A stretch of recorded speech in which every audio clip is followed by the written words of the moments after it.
Mr. Mayor, I'm very happy that you're waiting for Councilor Archer, but I would like to say that there are times when I've been walking down here and you haven't waited for me.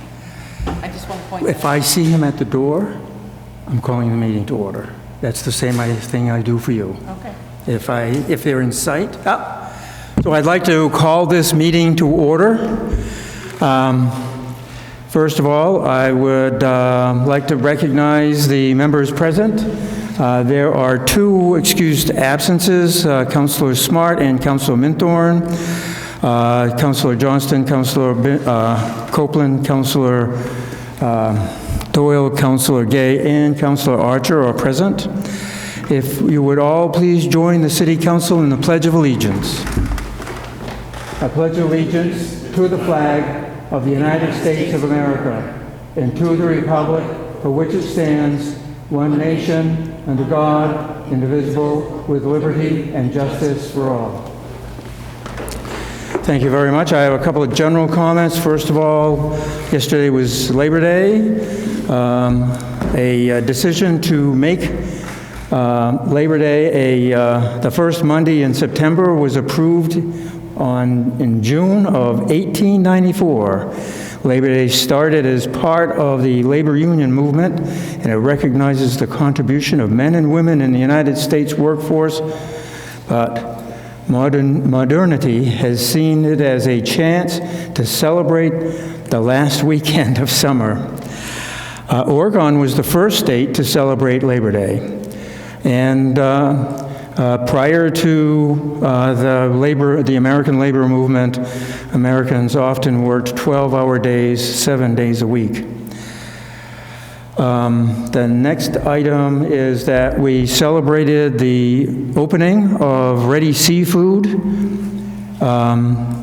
earlier today. They're a new addition to our commercial enterprises, and they look as if they will be a very successful one. There was a minor mess-up associated with one posting that is on the Maine Municipal Association website and on the city's website that, due to a data update apparently, the city administrator posting was changed to September 29th. That was quickly changed back early today, and that it also stated on there that the position would be open until filled, and it's likely that process will commence well before the 29th. Finally, the next item is public comment, and we have someone. Barbara, if you would please come forward and state your name and address for the record.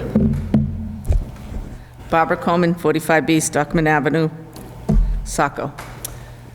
Mayor, council members, members of the public, and individuals at home. I've taken a break to be able to watch this meeting from home to see how it looks differently. And there's a big difference. And now I proceed. Oh God, I hate cell phones. The mayor, on August 16th, and I'm not sure, but you're not a good comedian, because you made a statement that bombed. And you made a statement about, we're so glad that we're not here for gun control. And that was the night, and you can look at the recording, because a couple of councilors said that was a highly inappropriate response, and it was. That was the night that we were appointing Jack Clements, the chief of police for the city of Saco. It was a day after 6 individuals in Philadelphia, officers, were shot. I think a better statement would have been, we're lucky to have this gentleman who is coming from us from Las Vegas, been with us a couple of years, and has additional talents above and beyond, because Las Vegas is a much bigger city than ours. That would have been a more appropriate comment than that. Second, and I'm sorry, I cannot figure out how to do this. Second is you have a habit, and I do not understand why, but no, I do understand why. There's a particular counselor who, when they want to speak and ask a question because they're seeking additional information, and I have stated this before, pauses to think about the statement that she is going to be making or asking to make sure she gets the relevant information that she is trying to obtain from that process. Please, I understand you have set up a schedule for the meetings so that only so many minutes are allotted for each subject. I'm sorry, this is a council meeting, this is our representation, and I don't care if it takes her 10 hours. If the information is relevant and can provide insight for everybody, allow the person to ask the question. Everybody learns and speaks and is educated at different levels. Third, we have not yet seen a financial statement since the end of June. We haven't seen a financial statement since April, May. This is a long time, so we really should have a year-end one.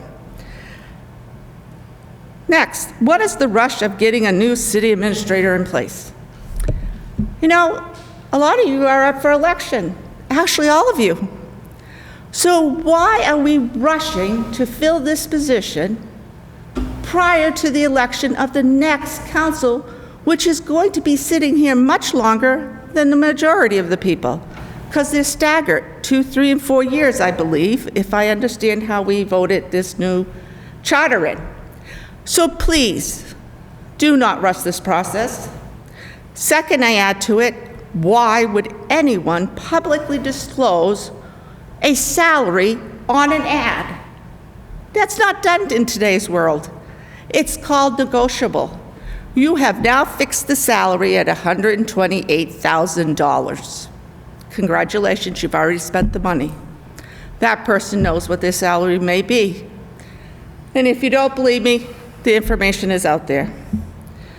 Also, it would behoove everybody, because of all the money that has been spent on various things, to really take a look at an audit, a true audit on our books, and a true HR audit, because it is still costing us a fortune in staff time, and I mean our deputy directors and our department heads working with staff to get their payroll done.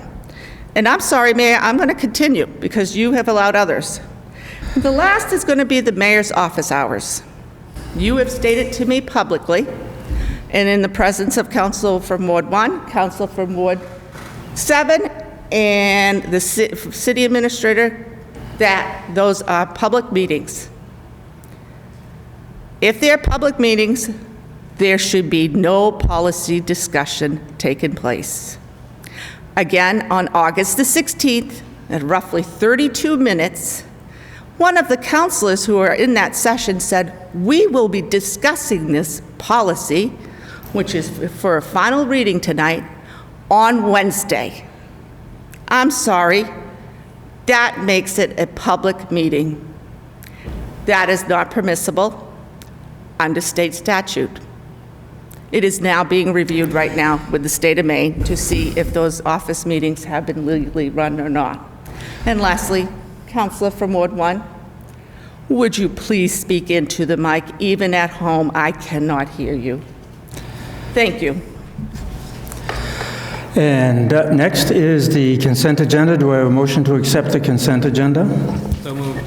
I have a motion from Seconded. Councilors Johnston and seconded by Councilor, I'm sorry, was it Doyle? Yes.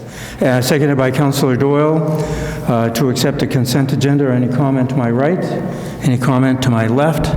Seeing none, Councilor Archer? Aye. Councilor Gay? Yes. Councilor Doyle? Yes. Councilor Copeland? Yes. And Councilor Johnston? Yes. The motion passes 5-0. Next up, Councilor Johnston, do you have a motion? Promote the healthy standards of living for adults and protect children from the harmful effects of secondhand smoke. The City of Saco is looking to ban tobacco products in the previously specified public areas. All tobacco products, including smoked tobacco, smokeless tobacco, vapes, and e-cigarettes, are to be banned. The ordinance has been written and would follow under Section 199-1 to 199-5 of the City Code. Be it ordered that the City Council hereby ordains and approves the second and final reading of implementation of a tobacco-free zone ordinance to be added to the City Code under Section 199-1 to Section 199-5. I move to approve the order. Second. I have a motion by Councilor Johnston, seconded by Councilor Day, to implement a tobacco-free zone ordinance. Are there any comments to my right? Are there any comments to my left? Councilor Copeland. I'm very pleased that the City of Saco is taking this seriously and caring very much about the youth in our community, as well as all of our citizens. It's about time. Thank you. Thank you very much. Any additional comments to my left? Councilor Johnston. As I previously stated, probably for about 4 years now, I've tried to get this passed, and so I'd like to thank the city staff that worked on this. As Councilor Copeland said, it's long overdue, and it's about time, and I'm very pleased with it. So thank you to the staff that helped. Yeah, let me say specifically, that was an intern, George Lapine-Sechon, and we thank him for that effort. Any other comments to my left? Any to my right? Yes, Councilor Gay. Thank you, Mr. Mayor. It's a win-win situation for everybody in Saco. Thank you very much.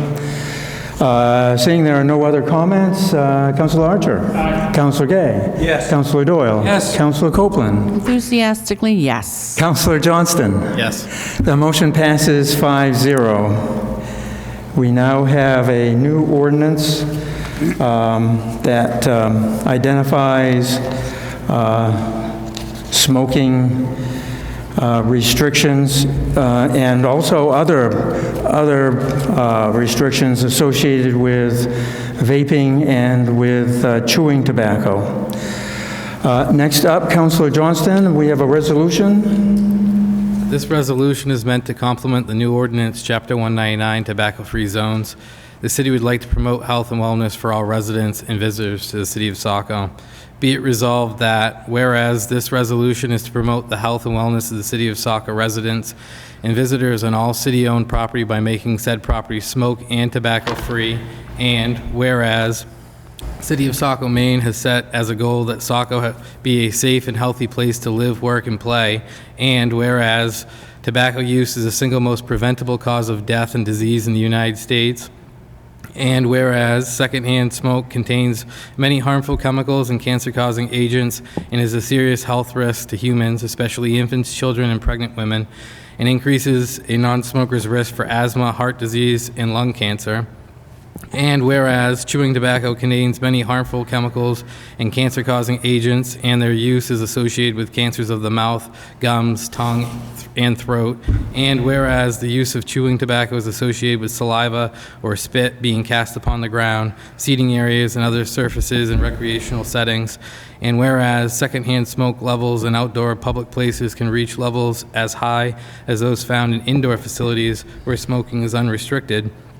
And whereas the purpose of the City of Saco Parks and Recreation Department is to provide quality recreation and leisure experiences that enhance the quality of life of the City of Saco, including providing a safe environment for these experiences, and tobacco use and exposure to secondhand smoke are contrary to enhancing the quality of life and providing safe environments.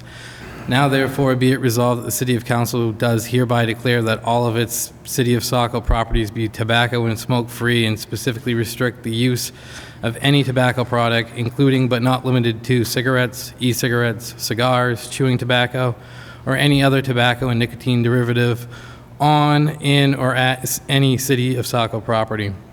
Be it further resolved that the city staff are authorized to take reasonable steps such as signage and other communication tools to achieve compliance with the tobacco and smoke-free city established hereunder. I move to approve the resolution. Thank you very much. Do I have a second on this? Second. Councilor Copeland is a second. Councilor Johnson has made the motion. Councilor Copeland has seconded a resolution for a smoke and tobacco-free city. Is there any comment to my right? Any comment to my left?